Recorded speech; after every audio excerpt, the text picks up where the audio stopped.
Today on the Wise News Network, we have a very special guest, Phil Combs, and we are at the Combs Racing Museum in the western part of North Carolina, which is the heart of racing, Nascar racing, drag racing, and we are at the Combs Family Museum. Welcome, Phil. Thanks so much, Rusty. Appreciate you guys being here. Tell me a little bit about the history or your family history of the Combs Museum. Well, my dad got involved in racing in 1951. He actually co-owned a car that Buck Baker drove, that him and a guy named Ike Kaiser, who built the car, had to own together. And Buck Baker drove it, who went on to be the NASCAR champion 2 times. And they campaigned that car in 1951 and won 27 races with it. And then the next year in 52, my dad got contacted by Bill France and asked him would he be interested in going to work for NASCAR, and he did in 52. And became a NASCAR chief steward and starter, which was the flagman. And after that, it's amazing what all my dad did. He drove the pace car at Daytona. He never flagged at Daytona, but he flagged at Charlotte and Wilkesboro and a lot of the other places. But he was the chief steward for Western North Carolina, which covered everything from Charlotte to the Tennessee state line, tracks like Asheville, Weaverville, McCormickville, Hickory Speedway, and but it's my dad, him and my mom both worked in NASCAR. My mom's duty was a track steward, and what she did, she sold your NASCAR license, she took the entry fee money if there is any, and she actually paid you at the end of the night if you won any money. So, and then they had to report everything they did to NASCAR. They had to do what was called a race report, and on Monday they had to send that to NASCAR, and that's how they kept up with the points for the state championship, the track championship, so on and so forth. We're located at 833 Pleasant Drive in Shelby, and the house that I live in actually belonged to my grandparents. It was built in 1922. This was one big cotton farm back in the day, and my grandfather, he actually was a plumber by trade and farmed cotton on the side too. But it's really a cool place that I've got so much family heritage and so much of my stuff that you'll see once we go in the house it's been in our family since back on my grandmother. And actually I've got the original bed, both their first beds, one in the museum and one in the house that was my grandparents' first bed that dates back, before the 1900. And to me it's just a cool place to live, to be able to live in a part of your family history. Hopefully you folks that see this, if you're ever near in and around Shelby, can get in touch with me. I'm actually open by appointment only, and I don't have any set hours because it's just like tomorrow. I got a meeting with 2 different people, and then I got Wednesday I go to Greenville, South Carolina to meet with John Fengler that won the Chimney Rock Hill Climb 12 times in a row to get some stuff from him. And it's every day. If I'm not here, I'm somewhere doing something that is basically concerning the museum. But anybody's welcome.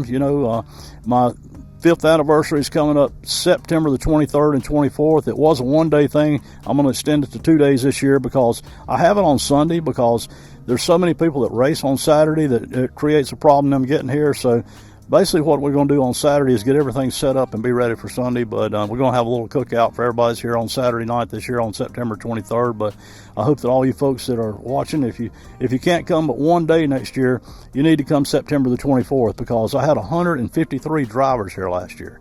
That's right. Wow, yeah. Wow. That's including dirt track, NASCAR, drag racing, you name it. I had 153 different drivers at one time at this place. I know our connection, you bought a race trailer from me back in around 1990, I guess it was. So we met many years ago when I was racing. So it brings up a lot of memories just talking to you and just seeing the memorabilia. It really does. It really does. And I was telling you before we started this that I'm trying to locate that trailer right now to have here because that trailer was such a cool piece of my racing back in the day. And that's when I was sponsored by 96.9 WTDR in Charlotte and Bojangles Chicken, and I got so many fond memories of that race car and that trailer that I would really love to have it to be part of this museum, and hopefully I'll be able to locate it. I got some really good leads on it, so maybe it'll show up one of these days. Well, viewers, we're getting ready to step inside the museum, and you're going to see a lot of things that have never been seen before, so stay tuned. Thanks, guys.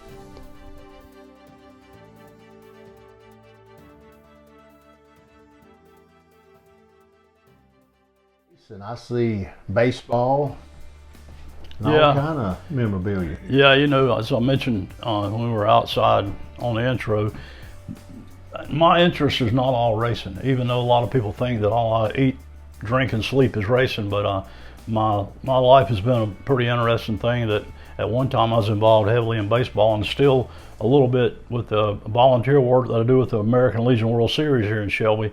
But if you look at this collection of my baseball stuff, I was actually pretty cool that I played on a championship team the first year I ever played baseball, and I guess that's probably what gave me the thrill of playing baseball. And so I saved a lot of my stuff when I was a kid, and then I've been able to collect some other stuff and added to the collection last year with the Warbirds put on the air show during the American Legion World Series. I got to meet those guys. I got to meet Paul Dillard, who was the national commander for the American Legion for the whole United States, and I added some of that stuff to my collection. But yeah, it's a little bit of this and a little bit of that. We're actually on the back porch of the house, for you folks that are wondering where we're at. This is a table that was my grandparents'. You know, as I said, the house is 100 years old. This was their first kitchen table, and I was able to get this tabletop in Shelby Cafe that's been there for Lord knows how many years. But the best part about it was that sometime many years ago, they took a bunch of newspaper ads to put on these tabletops, that they got this one of me when I raced at Daytona in '82. And I've had, you can't imagine how many people's been eating supper or breakfast or whatever, especially since cell phones come out, and they sent me a picture and said, do you know your picture's on a table at Shelby Cafe? And it's been interesting to say the least. As we step into the house now, this is as I mentioned about my grandmother's house when she passed away. We made this into a two-bedroom, a two-unit apartment basically. And this was one of the kitchen. We had to put a kitchen in this side because it didn't have one. This used to be a dining room, so I don't even use this side of the house anymore. I actually live in the other side of the house. So this is pretty much a continuation of the museum till I can get more built onto the museum. But we'll take a walk in the bedroom. This was my grandparents' bedroom. Yeah, I see a lot of bicycles. Yeah, I always had bicycles my entire life, and this was mine when I was a kid, the green Swin Stingray. I restored this thing probably 20 years ago maybe, and when I did, I got it, you know, pretty much exactly like it was when it was brand new. I had a lot of help with West Brothers Body Shop. Brian West did all my painting. This was my brother's bicycle. This is a 1960 Swin. He was here yesterday, and he told me that he paid $58 for this thing when he bought it. And he bought it with the money he made selling National Speed Sport News racing papers. This is my mother's bicycle that she bought in 1970 when my niece was born, and that's what the little seat is on the back of it. But I dare say that bicycle's got 10 miles on it at the most, you know. And that's an orange crate Swin on the far end, and this is a fastback. The yellow Swin it's a 3-speed. Yeah, this orange one's very unique. Yeah, the orange one is not it is an original Swin crate, but it's back in 1999 they reproduced them. The original ones were made in like 68, 69, 70, 71, and then they did a repop thing of them in 1999, and that bicycle has never been rode, it's never even been set on. I bought it from another collector, and I felt very fortunate I was able to get it. This bedroom suit is my grandparents' second bedroom suit. It's quarter saw oak. If you look at the grain in the wood, it's this was the top of the line back in the day. Yeah, sleigh bed. Yeah, and it is. But back in the day when this thing was made, there's no telling what my grandfather had to pay for it. But if you see the pictures on the wall, that's my grandfather on the right, my great-grandmother in the middle, and my grandmother on the left that lived in this house. Cleveland County Fair. Yeah, I just bought this. I know it's a strange place for a poster to be laying, but my neighbor down the street found this for me up at an antique store up in West Jefferson just a few weeks ago. And he's actually making me a frame to put it in to go in what I'm going to have, and I'll have it open when I have my 5-year anniversary. I'm doing me a Cleveland County Fair and a hell driver room in my house here that it's not completed yet, but I have started on it, but I'm going to have this hanging on the wall in there. The cabinets that you see over here was out of my grandfather's plumbing business, and it was full of that was his parts bin for his plumbing business.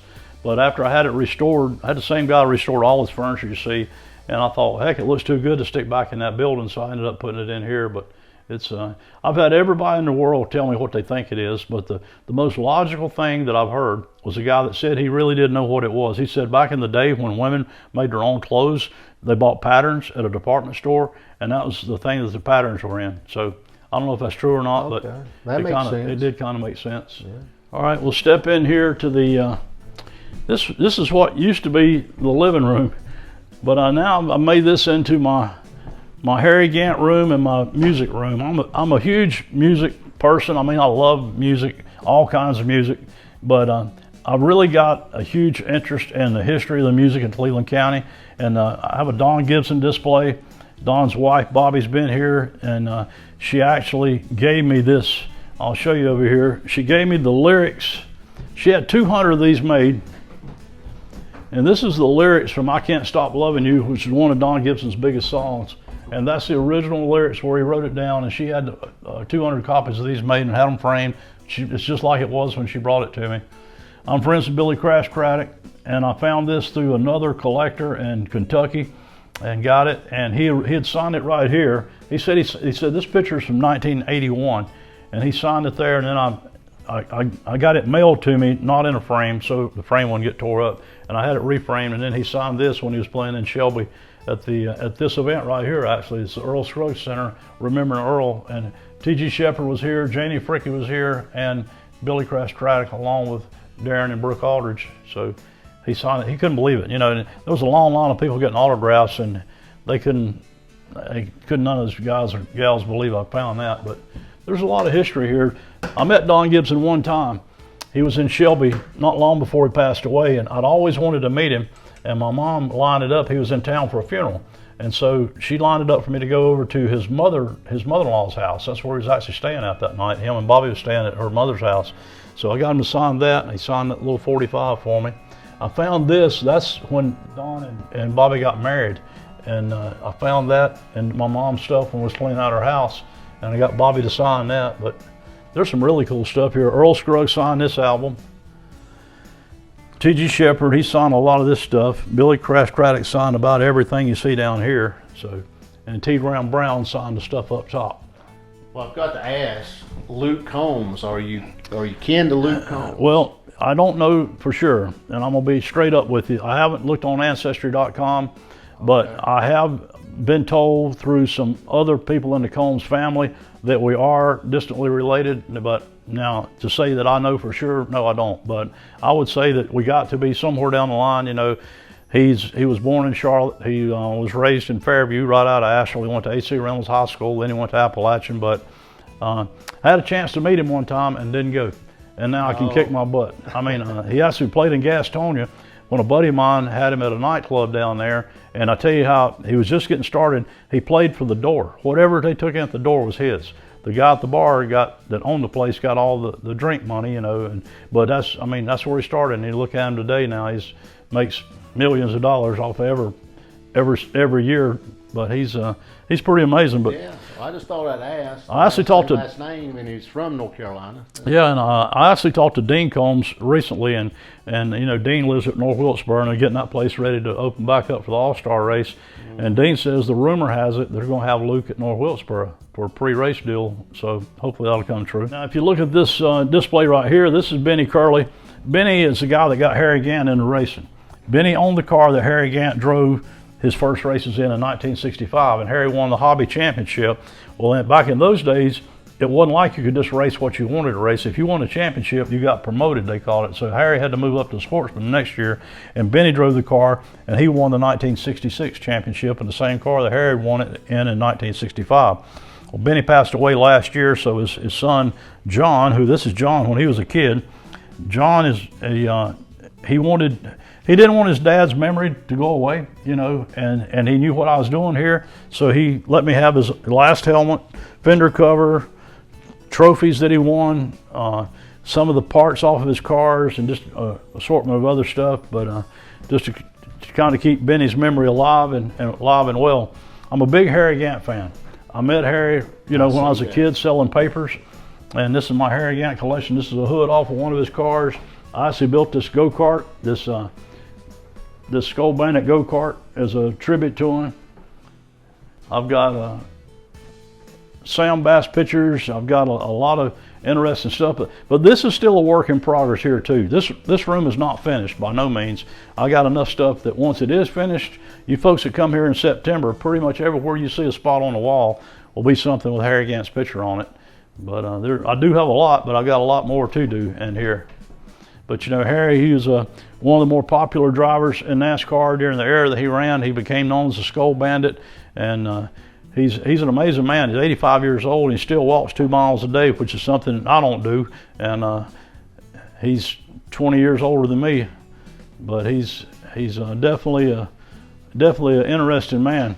But also, Rusty, I've got. He used to have a steakhouse too. He did. I've actually got one of his. In Taylorsville. I've got a thing right here. Harry Gant Family Steakhouse. There's Yeah.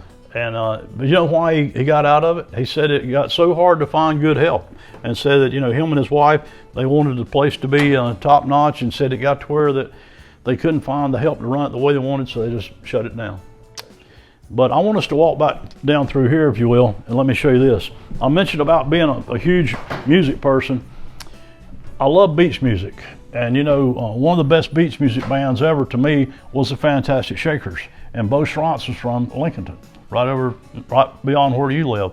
And I'm a big fan of the Embers, and Jackie Gore signed this for me. I've got Terry Gore's daughter, who actually has got a beach music show on Monday, Tuesday, Wednesday in Cherryville, right up the street from you at Calvin Hastings Station. Mm-hmm. She's got her and Randy Davis have a beach music show every week. But I've got a lot of autograph stuff here from the chairman of the board, Clifford Curry, you know, a lot of the different beach music bands. But this is one of the more interesting pieces. Back when I was racing in the Dash Series and a dirt track car, and I had 96.9, the country music station sponsor me, I got to meet a lot of the singers when they come to Charlotte. They'd get me backstage passes and all. And this is when Tom Jones was there in 1985.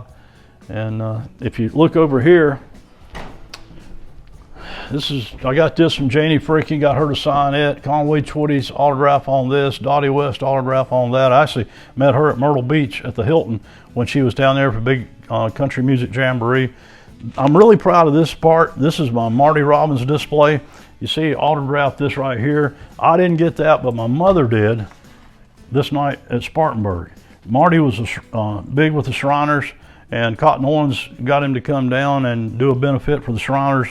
And so I've got some of his albums and a lot of the different stuff about Marty Robbins. You know, he was a race driver and a country music singer. Yeah. And that's kind of a rarity, but he was, you know, a lot of people don't realize, but he was a good race driver. I mean, he raced at Nashville at the Nashville Fairgrounds and won races up there, but he did very respectable in NASCAR, considering he didn't race full time to run against Richard Petty and David Pearson and those guys. All right, well, to go out to the museum and I'll show you what we got out there, Rusty. Yeah, I want you to see Benny Curley's truck. He was very instrumental in getting Harry Gant into racing. Well, his son decided he wanted to bring this truck down here so people could see it. It was sitting in a field up at their old race shop. So they actually drove this thing to the Hickory Speedway reunion at Statesville we had a few years ago. And I knew he had it. And I asked him one time, I said, what are you going to do with that old truck? And he said, well, I don't really know. So he said, do you want it for a museum? I said, well, it'd be an interesting piece, no doubt. But it's a 1957 Chevrolet U.S. mail truck, and Benny acquired it and converted it into his racing truck. And the back of it is partitioned off. About the box part that you see is about half of it is a work area and a storage area, and the front half is got like a bench seat where the pit crew rode. And they would take Benny and about 4 other guys to go to the races. And I mean, they went everywhere in this thing. I mean, it's been to Talladega. It's been I was told this crazy story. They went to Birmingham, Alabama to race one night, and they got 1.5 miles in the racetrack. And the guy that was here told the story, said it's got to be true. And he said that the engine blew up in the truck. Now they're all the way in Birmingham, Alabama from Earnhardt, North Carolina, and they got a blowed up engine in the truck. So Benny unloads the car off the trailer, ties a rope to the front bumper of the truck, pulls the truck and the trailer to the track with the race car, runs a 200-lap race. They take the engine out of the race car, put it in the truck, and come home. That's a crazy story. That's dedication. I don't think you'd see anybody attempt to do anything like that in this era we live in now. But this is, even as primitive as this thing looks, you know, back in this day, if you had this, you was really pretty big stuff, you know. So, But it's an amazing piece of racing history. If you look inside of it, it's, you know, they had a table. The table's missing. It's gone. I wish they still had a table. But they played poker. The pit crew and the guys that rode to the races, they had a little table that sat down in the middle of it. And according to the guy that drove the truck, and said they had a card poker game going to every race. They'd play a poker game. So I can believe that. Interesting piece. Right beside the truck is my grandfather's plumbing building. And actually, when you come here in September, it was originally my Harry Gant room. Well, I moved my Harry Gant stuff in the house and I put my Hickory Speedway stuff in there. But now I've actually, this winter, I took all the stuff out because I don't have a heat and air unit in it yet. I'm gonna do that this spring. But that's my Hickory. That'll now, be is that road signs? It is built out of yeah, road signs? It's built out of road signs. And now that's amazing. And actually, about 5 years ago, I got termites in the floor. I had a guy, when I tore the building apart and redid it, to come and look at it to tell me if he could give me any idea how old those signs were. So he came down, very nice fella. He made some pictures and said, I'll get back in touch with you. So he called me about a week later and he said, I got some good news and got some bad news. I said, okay, what is it? He said, well, the bad news is I can't find anything, but the good news is, he says, if this is any help, he said, it's probably the 20s or 30s. I said, well, the house was built in 22. That makes sense. But my grandfather was really good friends with a guy that ran a scrap metal place in Kings Mountain named Earl Marsh. And I have an idea that Earl Marsh may acquire those signs. I do. And they're all road signs. Yeah, they're all, I don't know how he got them. Right road side. But yeah, they said crossroad, side road right, side road left. It's just amazing. But I don't know why he turned them backwards. It would have been so cool if he had turned them around the other way so you could see them, read them from the other way. Maybe so the law didn't get him or something. I don't know. Maybe he acquired them the right way or the wrong way. I don't know. I want you to look at this under the shed here. These seats are 4 of the original seats off the top row at Charlotte Motor Speedway. And once we get in the building, I'll show you. My dad was actually, he flagged the first World 600, he flagged the first National 400, and these seats were the top row seats. Well, down the line, they took the seats out. You can't really tell it now, but if you look hard, you can. There's a number under that 15 right there. That was probably the second number. And if you look right here, you can kind of see there's a black spot there. Oh, yeah. Well, when I got the seats, you could read it. You could read 12, 13, 14, and 15 there. So they've got 3 sets of numbers on them. But these date back to 1960 when the Speedway was built. This is one of my projects I'm working on. I'm trying to find a trailer for this. Is this a racing boat? No, but I've got an old boat engine that's that I acquired from a friend of mine named Bud Wilson, and I've been looking for an old boat. I found this at an auction, and I've got the boat ready to put the engine on, but I got to find me a trailer. But now this is one of the more interesting pieces here. I really got lucky to get this. This monument was the monument that was at Jeff Bodine's place when Jeff Bodine bought Alan Kowicki's shop when Alan got killed in the airplane crash. So Alan Kowicki had a monument just like this that they took it to Wisconsin and put it in the memorial they built up there for him.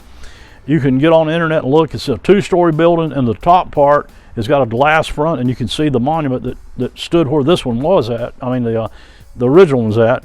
This thing changed hands a couple times, and Mike Wallace, who's Rusty Wallace's brother, put a thing on Facebook one day that they were going to, the guy that had it was wanting to get rid of it, and said he don't really want to sell it, but he wants it to find a good home. Well, a buddy of mine named Kyle Armstrong, who is one of my good friends and collectors, he tagged me in the thing on Facebook, and so immediately I sent Mike Wallace a message. I took a picture of my business card and I said, I'd like to have it if I could get it. And Mike, rather than texting me, he just called me. He said, do you want it to go at your museum? I said, yeah. I said, that's what I would like to do with it. And he said, well, it's yours. When can you come and get it? So I went and got it the very next day. NASCAR garage bar. Yeah, this was at Charlotte Motor Speedway in the garage area. That's where that was at, and they were actually going to throw that away. And a friend of mine happened to see it and asked him about getting it, and so he got it and brought it down here to me. It's beautiful at night, lit up. It's a beautiful sign. Sure too good to be thrown away. All right, Rusty, let's go in the museum and let these folks see what all we got in here. Wow. But it's a step back in time, and you know, a lot of people that walk in here, kind of what you just said, when they walk in, it's kind of like overwhelming for a minute. They say, wow, you know, I mean, I've had NASCAR drivers. Freddie Smith's been here. You can look over the list of people that's been in here, and pretty much everything when they walk in, they all say the first thing they say is what you just said. Wow, it's and even though I'm in here nearly every day, there's some days I come in here and I amaze myself that what we was able to do in the amount of time that we've done it, because I've had some great help. Noah Anderson, who actually built everything you see from the wood down to the floor. This was just a shell, when they first built the building, and then everything had to be built on. And Noah Anderson, who's in the North Carolina Drag Racing Hall of Fame, he did all the woodwork and built the office and the bathroom and all that. But it's some interesting stuff. If you look, this is where we were standing a minute ago, right in front of this building. Okay. And this picture was made October the 15th, 1951. And that's my dad's sign truck, and this is the race car that Buck Baker drove for my dad and Ike Kaiser in 1951. And I had a friend of mine that built the truck, and Jackie Sims built the car, and it's just kind of like a little memorial to my dad and both Buck and Ike. This is a picture of it on the racetrack up at Wilson, North Carolina. This is my dad. My dad was lucky enough to make the cover of 2 magazines back in the day, or actually 2 issues. It's the same magazine, Speed Age. This was September and this was August of 1955. It's at the same race at Charlotte Fairgrounds Speedway, and that's kind of cool. But it's then if you. Now, now you raced what, go-karts? Started out in go-kart racing. As a matter of fact, if you look right over here, since you mentioned that, we'll step right over here. This is the first trophy I ever won. I was very lucky. In 1970, I won the track championship at Shelby Cartland. And Shelby Cartland is right where McDonald's at the Cleveland Mall is now. That's where it was at when you're coming down 74. Oh yeah. And so I raced there in 1970. And now, your any other members of your family race? No. Okay. My dad Did he ever race, or he just was? My dad's interest in racing got sparked through, he was from Mount Airy, North Carolina, and they had a racetrack in Mount Airy. And I guess that's what sparked his interest in racing. And then when he got out of the Army, or the Navy, out of the military in 46, him and my mom got married in 46. And so then, NASCAR got started in 49, and then in 51 he got involved as a part owner, and then in 52 he went to work for NASCAR. I want to show you this picture. This is kind of interesting. This is the first time that my dad, and this is kind of cool that my mom saved all this stuff too. With the Daytona 500 coming up, if you look at this picture, that's Bill France, the founder of NASCAR. That's my dad standing right there. This is Enid Staley that run North Wilkesboro Speedway. This is Charlie Combs that built the Hickory Speedway. But see, Daytona 1952. Yeah, that's amazing. Yep. And then that's my dad flagging on the beach at Daytona. This was actually, I'd never seen this until Dale Jr. did the show about the lost speedways of this track at the beach and the road course at Daytona. And this footage showed up in that. And I'd never seen that until then. There's another shot of him over here. This is my dad and my brother at Kings Mountain Speedway at the first race they ever had there. A lot of people don't even know there was ever a racetrack in Kings Mountain. So there was a racetrack in Kings Mountain. Yeah, that's the day before it opened right there. It opened 1954, November the 7th of 54. But, there's another picture of my dad I was telling you about. But one of the things about this place that a lot of people don't get to do, because if you do this, it's going to take you a lot of time. I've got 160 of these books about different things. Whether it's Richard Petty, Farwell Roberts, Fred Lorenzen, or Freddie Smith, and wow. Stick Elliott, and Preston Upper. So if someone had an interest in a certain driver or certain family, they could spend half a day in here easy just researching that. Yeah, I had a guy spent 5 hours in here the other day, and he only looked at dirt track stuff. That's all he wanted to see. He didn't care anything about NASCAR, drag racing. He wanted to see the dirt track stuff. He stayed here 5 hours. So I've got Wow, that's amazing. It is. This is my dad's last set of flags. my mom sold tickets. You could come to her house and buy tickets to the races. You see this right here? She would set this on her World 600. She would set that on her car at the races, like where she was signing the drivers in, and you could buy tickets for Charlotte, Darlington, Rockingham, North Wilkesboro. You know, you could. I mean, I told people, I said my mom was Ticketron before there's such thing as Ticketron. You know, she could. I remember they changed it from the World 600 to the Coke 600, and people they didn't like that. No, I didn't like it. They didn't like it, but that's when the corporation started coming in. And I don't like the fact that you mess with tradition. I think you should leave it alone. But, well, money sometimes, you know. Oh yeah, talks, that's true. So. Then if you look up here, this picture of Farball Roberts is in 1962 at the Daytona 500 when he won driving Smokey Unit's car. And the Pontiac dealer here in Shelby at the time was Blanton Pontiac Cadillac, won that in a contest. I wish I'd have made a picture on the back of it. It's got a little paper telling how they won it. They had to sell so many Pontiacs to get that. And then a lot of people thought that was my dad flagging, but it's not. Actually, he's flagging left-handed, and you see that picture is a picture a painting of him flagging left-handed, but it's really not. He drove the pace car at Daytona, but he never did flag there. But then I put a picture of that on Facebook, and Kim Haynes says, guess what? I got the pit board from that race. That's the pit board you see up above it, and a Farball Roberts that Kim had acquired from Smokey Unit back in the day. And that's a picture of Smokey Unit and Mario Rossi right there with it, and Mario Rossi writing pit on it right beside that over there. So that's probably one of the more valuable things in this building. I know what the guy that owns it values it at, and it's a lot. It's pretty cool to see pictures of things, and then you actually have the items in the picture. Yeah, that's true. That is so cool. This is pretty cool. Matt Dillner, who was the host of Lost Speedways, this came from the Columbia Speedway where Richard Petty, ran his first race. There's so much history there. If you've never watched Lost Speedways, I'm gonna give those guys a plug on your show. It's on Peacock TV, but it's amazing. You know, they did one on the Cleveland County Fairgrounds that I'm in, and I was lucky enough to be on the one from the New Asheville Speedway in Asheville. But this is from Columbia. I got another piece of the guardrail from Metroline over here, but that's a pretty neat piece right there to have from one of the oldest tracks around. This is kind of crazy, but I went in Victory Lane at Darlington at this race. Neil Bonnet won, and that's the hat that you see right there.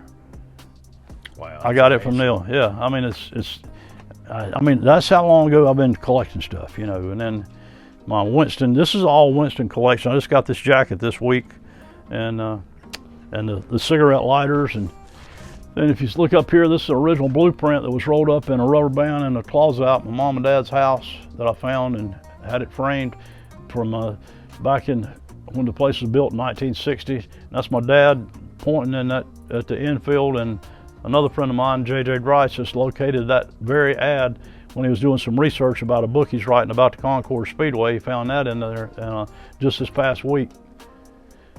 And that's the jacket, my dad's dress jacket. You see, that's a picture of him over here. Yeah, it's amazing that you have the pictures to back up the memorabilia. Yeah, you don't see that a lot. That's true. But this is a really interesting piece right here.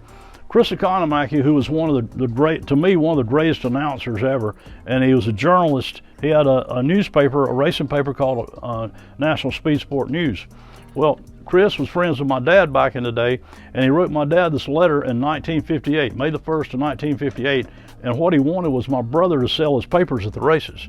So my brother started selling them. The bicycle I showed you in the house, it was my brother's. He bought it with the money he made selling those papers in 1960. So I ran into Chris Economaki at the airport at Daytona one year. We were sitting there in the lobby waiting to get on the plane, and I said, Chris, I got something I want you to sign for me.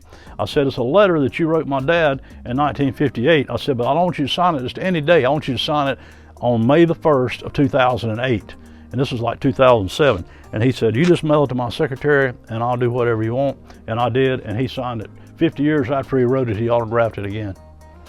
You know, I was very lucky to work for a great company, FedEx, when they got involved in racing with Denny Hamlin. First, they got involved with Jason Leffler, and there's some of his stuff down here that's autographed. And then later on, when Denny started driving the car, and here's my 22 and a half years of FedEx collection. But I actually ran into Denny's dad a couple years ago at a car show, and told him, you know, that I used to work for FedEx, and showed him some pictures. And he realized when I showed him the pictures, I wasn't just shooting a bull. So he invited me to come to his house. So I went to his house, and Denny's mom gave me that car that Denny had autographed. That's his Rookie of the Year car. And then his dad gave me that helmet that he'd autographed in that Daytona 500 car. One thing we just walked past, though, I want you to see is this, my Dale Earnhardt display, because I'm very proud of. I'm very proud to have a lot of good friends that donated a lot of this stuff to me. I had some myself, but I would say 90% of this stuff was given to me by friends that had stuff that, you know, for whatever reason they wanted to put it somewhere like that more people could see it. A lot of this stuff's autographed. I mean, there's some cool stuff in there. But if you will, I want you to shine the camera right down below this and look at this in here, because this is nothing in particular. This is just a bunch of odd end stuff that I collected through the years. But it's just amazing what's in this thing. It takes you back when I was, I told you I love beach music, and J.R. Ewing from back in the days of Dallas, Airhead collection, just old stopwatches, you name it. There's a little bit of everything in here. You know, Dale Earnhardt, speaking of Dale Earnhardt, other than Richard Petty, he was probably not the king, maybe the prince of NASCAR. And I think his death saved a lot of lives, because once his death occurred, NASCAR really implemented a lot of safety. They did. I don't think there's been many deaths hardly since. No, there hadn't. Nate actually took it to another level after he got killed. Unfortunately, it's a shame that it took him getting killed to do that, if you think about it. Well, in society, that's generally how it works. Yeah, when it is. More people start getting killed at something, then that's when things get fixed. Dale Jr. just bought the Cars Tour, and he ran the race at Wilkesboro that they had the other day, the other month now. But this is the t-shirt from that race. I just got this hat this past week also, but this is my Sundrop collection. I drink Sundrop every day. I've already had my daily Sundrop today, but I'm very proud of this too, because this stuff's hard to find. I mean, I'm serious. You might not think so. You can find these bottles pretty much anywhere, but some of the stuff like this, the little thing you put the drinks in, and the clock. Yeah, this whole area is Earnhardt. Yeah, and this is Dale, pretty much Dale Jr. I was talking about Dale Sr. This is his dad, and I actually gave Dale Jr. one of these things. This is where you had to sign for your money back then. They just didn't hand you money, you had to sign for it. This is where he raced in Marion, North Carolina in 1957, and that's Ralph Earnhardt's signature right there. I had that one. And he won $5. He won $5 that day. Yeah, he didn't have too good a day that day. Now, he won a lot of money, for the time, but he didn't have too good a day that day.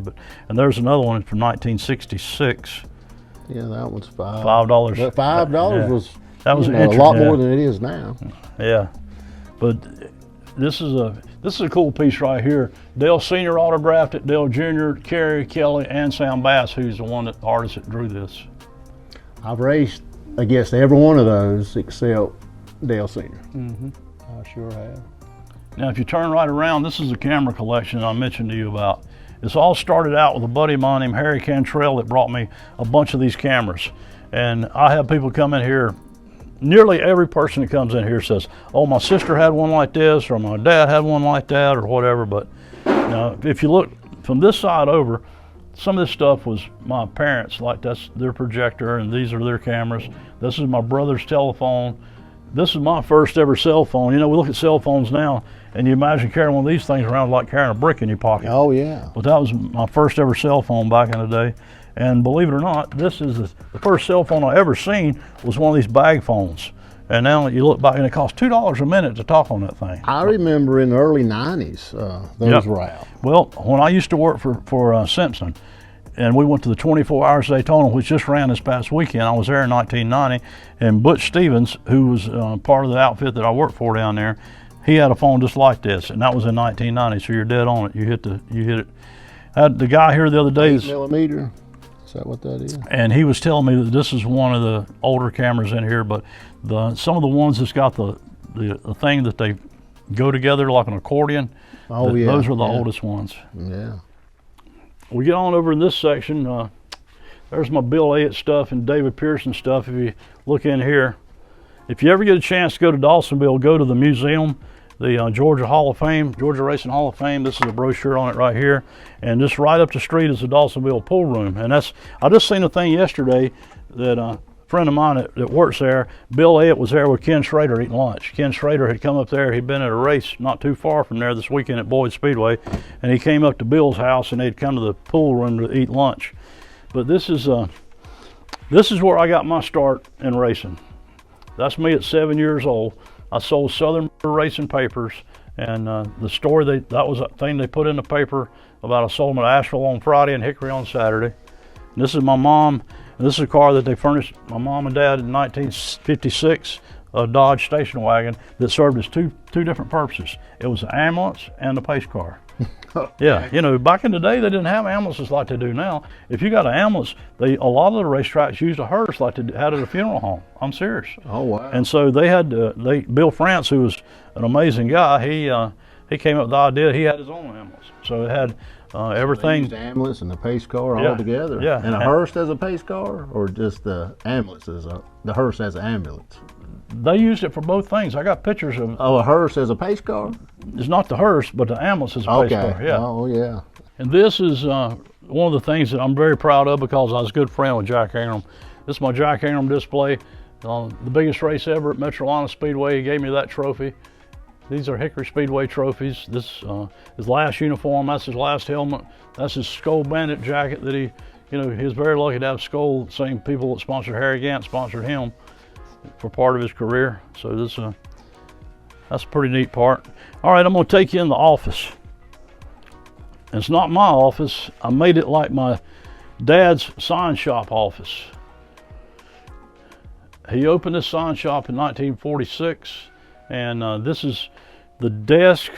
That is the filing cabinet, the typewriter, the fan, the radio, the money box, the ad machine, and just a lot of the odd and end stuff that my mom had saved. You know, you can look back at, here's a couple pictures of his old trucks that he used. That's the same truck that he's pulling that race car with. But I want to show you something that's very interesting to me. If you look at this phone book, it's September 1960, Shelby. All right, flip over here, look at the numbers. There's only 5-digit numbers in, 36073, but this is an interesting thing. Look at the names. Bruton Smith that built Charlotte Speedway, him and Curtis Turner. Ralph Earnhardt, Dale's dad. Banjo Matthews, Curtis Turner, Glenn Wood of the Wood Brothers, Stuart, Virginia, Junior Johnson.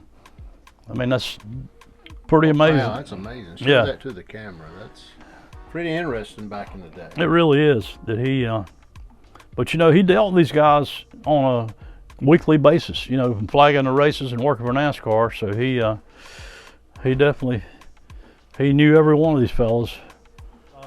My first job, if you turn around here, was with UPS. I went to work at UPS when I was 16 years old, actually the day after I turned 16.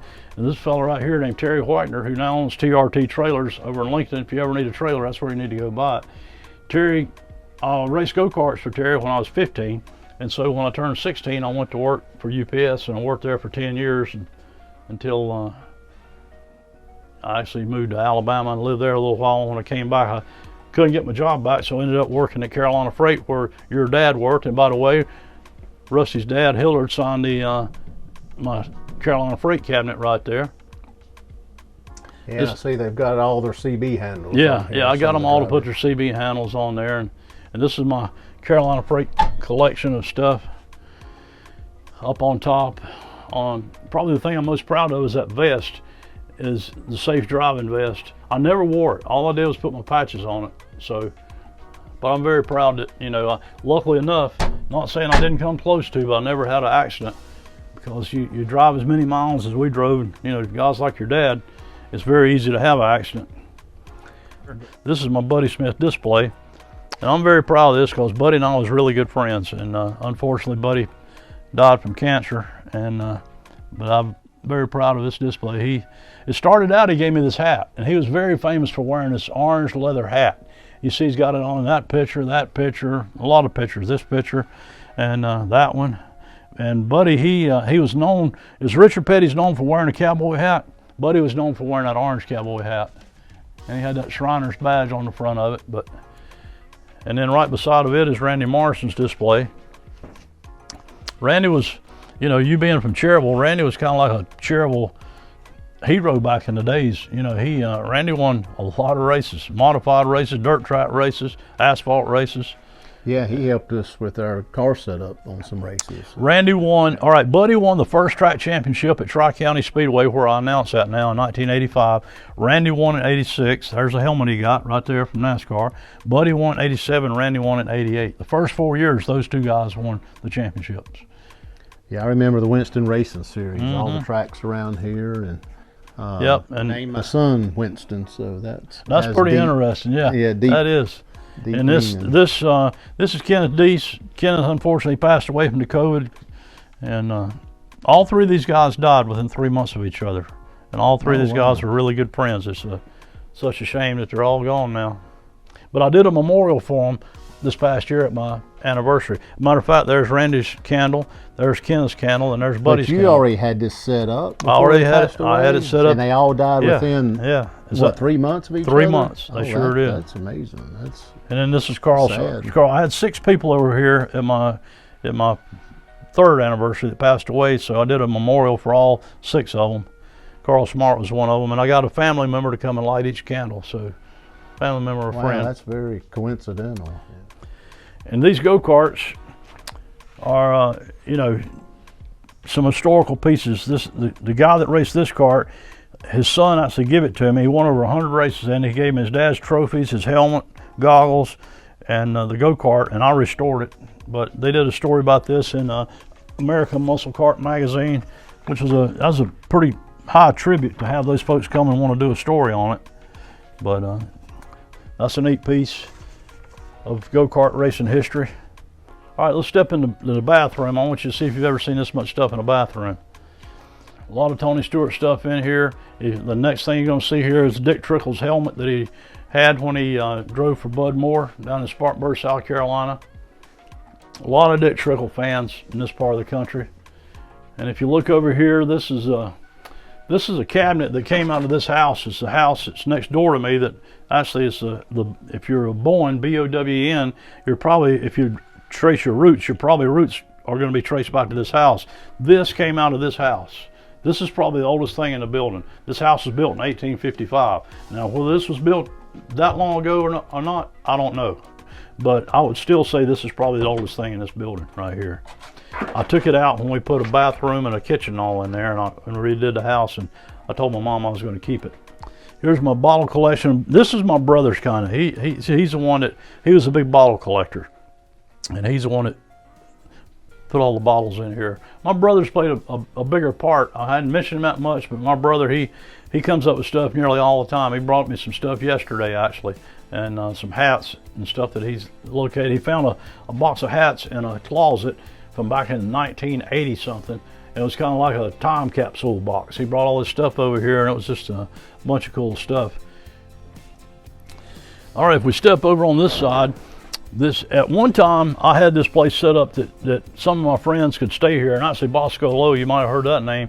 He was the first person that stayed here when he was doing his racing auction at the fairgrounds. But now I've covered the bed up with Tim Richmond stuff, but I've got a really cool collection of Tim Richmond memorabilia. This is Artis Gilmore, the famous basketball player. He's in the NBA and ABA Hall of Fame. Artis married a friend of mine named Alvin Madison's sister, and when he was in town for a funeral, Alvin's mom passed away. He brought me this stuff from his basketball days. And when he signed my door frame over there, I usually get people to sign the door. His head was up above it. I'll show you when we get over there to it. He signed the very top of the door frame. I mentioned Ric Flair. I got this shirt back in 1976, made at Myrtle Beach when I was down there after I graduated high school. And it just so happened I seen Rick when I got back from that trip, and I showed him the shirt, and he asked me, so well, how much did that cost? And I said, $8. He said, $8? He said, I couldn't afford many of them. And so years later, I took it to a thing he was doing for Sue Meyer when she was running for Congress down in Belmont, and I got him to sign it. He said, man, I can't believe you still got this shirt after all those years. But he signed quite a bit of that stuff you see up there.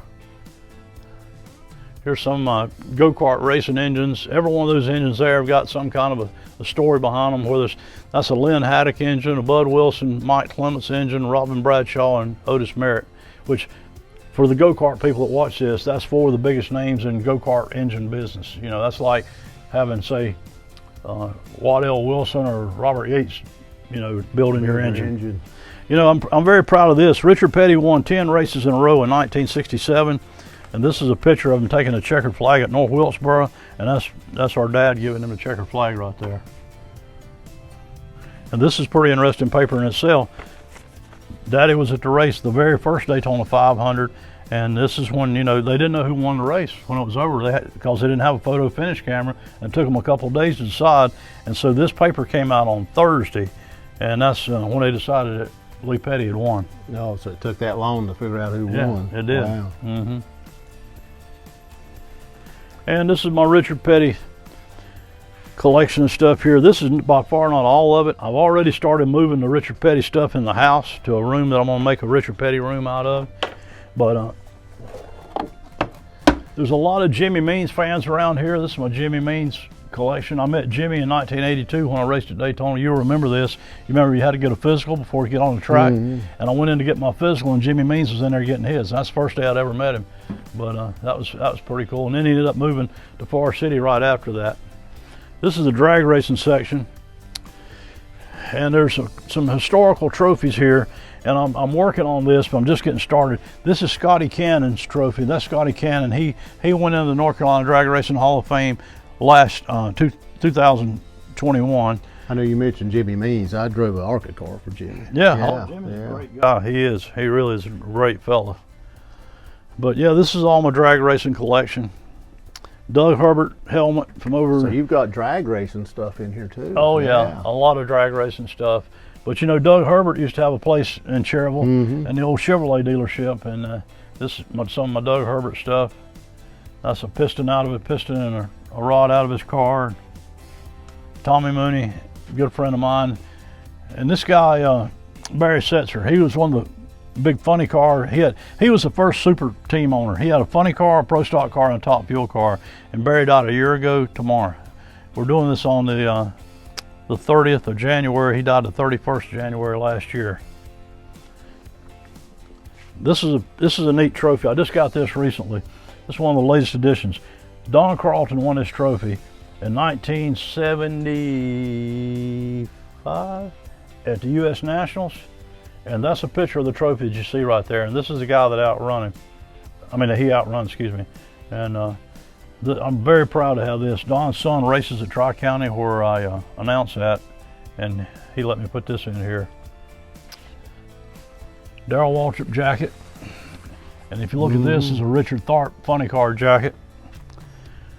If you step right here, we'll kind of just stand in this one spot and I'll point out some stuff for you.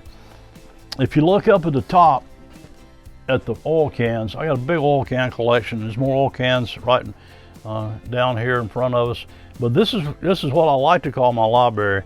And this table is usually not this big of a mess, but this is the table that I work off of, and these books. But you see, all these books are numbered, and that's what I was telling you. I got 160 picture books. But if you just look down through here, there's Jeff Bodine, Ned Jarrett, Dale Jarrett, Rusty Wallace. You know, you can even. So if you're interested in a certain driver, exactly, you can I can pretty much walk straight through it. You come in here and look at these items. Darlington, that was my little shirt when I was a kid from Darlington. This whole section here is Asheville stuff, like Eddie Joyner Speed Equipment, Asheville, Banjo Matthews, who built race cars, one of the most famous chassis builders and car builders ever. This is a trophy I talked about Derek Cope in the bathroom that had that display in there. This is a trophy he won at a golf tournament that Butch Green let me have yesterday, actually, the day before yesterday, in 1996. But I mentioned about having 160 picture books. I got over 1,000 programs. So if you ask me, and this is something I'm working on right now, I'm glad we're standing here, I just happened to think of this. If you ask me about a program for Charlotte Motor Speedway, I'm trying to get the complete collection. Well, would you know, this like Hickory Speedway, where would we, you know, back when I raced, I was just trying to find out who all raced and where I finished and everything else. Where do you find that stuff? Like right Hickory here. Motor Speedway. I've got more stuff than they got. Okay. So I could spend another couple of days here. Yeah. Look at this. This is the first World 600 program. The first National 400 program. The second World 600. Oh, wow. The second National 400. what I'm trying to do is I'm trying to get the complete set of every program that's ever been run, every race that's ever been run from Charlotte Motor Speedway. I'm about 2/3 of the way finished with it. All right, I got to say something about this because Linda Dedman is Clyde Dedman's daughter. And Clyde Dedman, this is his picture right here. Clyde Dedman, he actually ran 2 years of NASCAR. And if you look at this paper, I've got a paper that says that this was the biggest day in Rutherford County sports history. Richard Petty won a race at Harris Speedway in 1964. He came to town on Saturday. He had his car at the local Dodge dealership, and he took it down to the Goodyear dealership, and he spent the night in Forest City. Then he went to Harris and won the race on Sunday. This is the biggest spectator event ever to happen in Rutherford County. Well, Clyde Dedman ran NASCAR 2 years, 64 and 65. This is Clyde right here. And then he formed his own racing association called Hobby Racing Association. And it was amazing what he did. He had like 8 tracks that he ran, and he ran Thursday, Friday, Saturday, and Sunday. I don't see how, and some nights he had 2 races at 2 different racetracks. Oh, wow. And I don't see how he kept up with everything. This is pretty cool, this cushion. Rutherford County. Yeah, and look, it had all the sponsors on the back of it. I didn't realize there were that many racetracks around here. Some of them I've never heard of. There's a lot of racetracks around here. All right, right in front of you is probably one of the neatest things in this building. It's the first thing that ever come in this building. This is Dave Despain's desk from the Speed Channel. Dave Despain, to me, is still one of the best sports guys as far as all kinds of racing. He didn't just know NASCAR, he knew IndyCar, he knew drag racing. Yeah, that's a news desk, yeah. And so Speed Channel. after you come on his show, this is what he gave you. He gave you a bobblehead, and he would autograph it. Yeah, I recognize the table from the show. Yeah. All this showcase is Jeff Gordon. I was lucky enough to have Jeff's stepdad, John Bickford. He signed the showcase right here. His engine builder, Earl Wheeler, signed it right there. Look, those guys were here, and there's more Jeff Gordon stuff up top. And then if you look on the right showcase, it's the inaugural Brickyard 400 and Indy 500 on the right. Then you got Bobby Allison on the second shelf. Sam Mard drove the Thomas Brothers Country Hound car. Al Unser Jr., Al Unser Sr., and then the bottom 2 shelves are Darrell Waltrip. Yeah, Darrell stuff. Yeah. Mm-hmm. Then if you look at these clothes racks, all these jackets. This is a jacket that my dad, is so many pictures of him wearing this very jacket. Actually, the picture I showed you him flagging at Daytona on the beach, he had this jacket on. This is the jacket he had on. It's a little worse for wear now. The collars wore out in it, but my grandmother made these jackets. She made his flags and jackets, actually. Yeah. You got a Baby Ruth hood up there. Yep, that's I got that from Billy Hess. Billy Hess at BSR Hess Race Cars built Bill Davis's cars that Jeff Gordon drove, and that's off the first Baby Ruth car. And Billy kept that hood, and he got Bill Davis to sign it, Ray Everham signed it, Keith Simmons signed it, and Jeff Gordon signed it. Also, I want you to look at my Hornet's Nest. I saw that. I was getting ready to say you collect Hornet's That's Nest. the first one. The second one that you're seeing there is the first one I ever found, and that kind of sparked my interest in them. And then I started seeing them here and there, and then I had some friends of mine that they actually found out I collected them. They found them for me, and so that's a pretty good collection of them, though. It's amazing what you'll see in here. Yeah. This is what I raced at Chimney Rock back in the day. It's a Chimney Rock hill fall, where you race down the mountain. You don't race. I had the Chimney Rock hill climb in the spring, and they had the Chimney Rock hill fall in the fall of the year. Boyd Maloney and I originally built this thing, and believe it or not, this go-kart, here's a story they did about it in 1999 in the National Kart News, which is one of the bigger magazines, and the name of the story is Revived from the Dead. It had got wrecked at Rockingham by a buddy of mine named Chuck Bean from here in Shelby, and Ed Price bought the go-kart, took the 2 engines off of it, and threw it down in the woods. It laid in the woods for 14 years, and we drug it out, and in less than, well, about a month, we went from that to that you see on that Shelby Shopper thing right here, and we raced it at Chimney Rock, and won the best engineered the first time we run it up there. How fast would this go? Well, Probably about 55 miles an hour, which that don't sound fast in a car. But around those curves. But if you're coming down Chimney Rock, the next time you go to Chimney Rock, now there was one place that we probably got up to about 65, but that's just for a short amount of time. That was at another track at Beach Mountain, but about 55. But that's when you're coming down Chimney Rock, that's just all you can do to keep it from running off the mountain. And I have actually run off the mountain before. This is a good friend of mine named Earl Parker, who was a champion spark plug rep.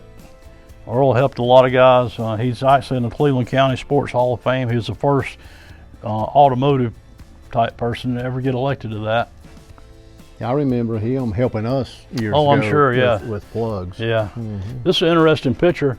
When I sold papers, I used to ask the drivers if they had any decals. And I asked Tiny Lund at this race at Hickory, do you have any decals?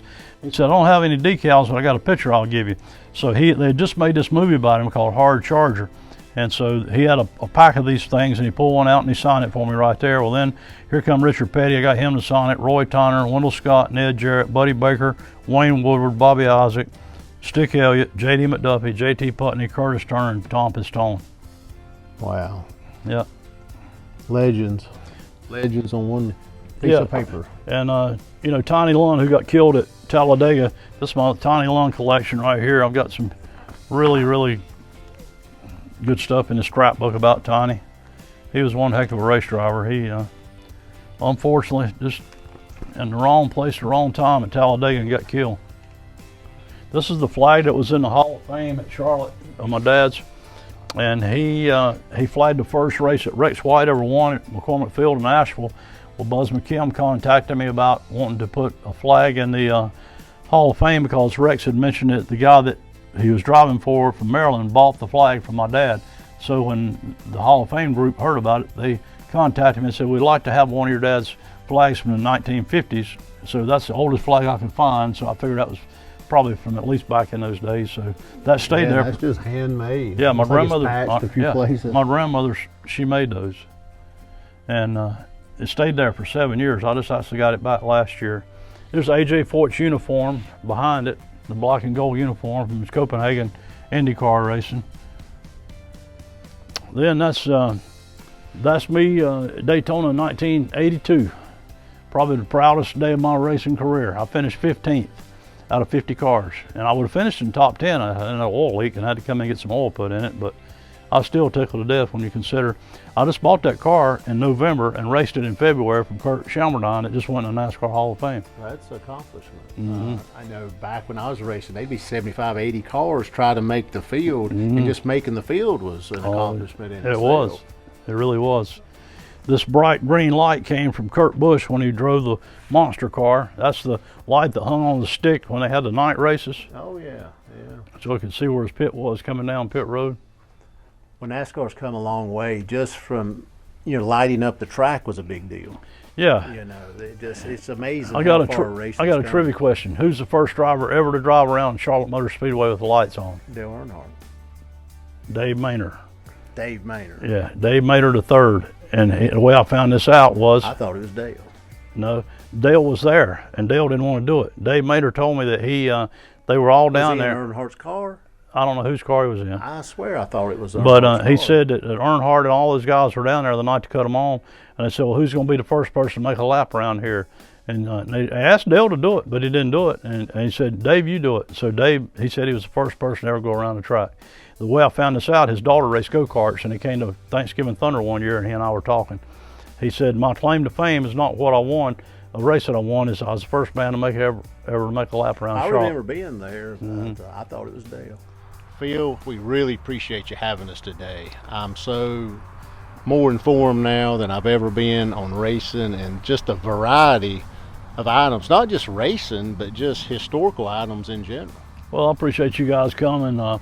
Like I said earlier, it's an honor to have you here. It is, it really is, because everything that I've done so far has just been through Facebook, and I've had people from all over to come here on account of that. But I think we're going to touch a whole new audience of people, and there's no charge to get here. It's all it's all for fun, and I just want people to come and enjoy the history and try to keep the the history of our sport alive. Some of the stuff from drivers to whatever, to that they don't vanish. You know, kind of like we was talking about Buddy Smith and these guys. You know, even though they're dead and gone, to keep their memory alive is that's important to me. These guys were friends of mine. Well, just seeing the artifacts that I saw brought back so many memories. When you see a certain item or a program, it just brings back the smells of that era. Oh yeah. Just going to the racetrack and smelling the rubber and the fuel and the hot dogs, and it's just like a flashback in time. It really is. It is, and it's funny you said that. I've had people come in here before and say, you know, this is it's a flashback of my early life, and most of the time it brings back great memories. So that's that's one of the highlights of me having this thing, is to see people when they drive out the driveway, they're happier than they were when they got in the driveway. Yeah. So, you know, which put a smile on my face. Well, I appreciate that very much. It just brings back so many racing memories for myself, and so many of other people too. Well, you know, if you look back at your life, I guarantee if you took the top 10 things that happened in your life, being at the racetrack would probably be several of those top 10 things at different points of your life, and that's why, like I said, that's why I think it's important to keep the memories alive. I appreciate the postcard that you brought me, and I'll put it up in here in honor of you, and again, I thank you and Jermaine for being here and filming this, and hope to get you back here again sometime. Well, it's just my little small part of racing history, and I really appreciate you having us. Thank you, Phil. Yes, sir. Thank you. Thanks so much.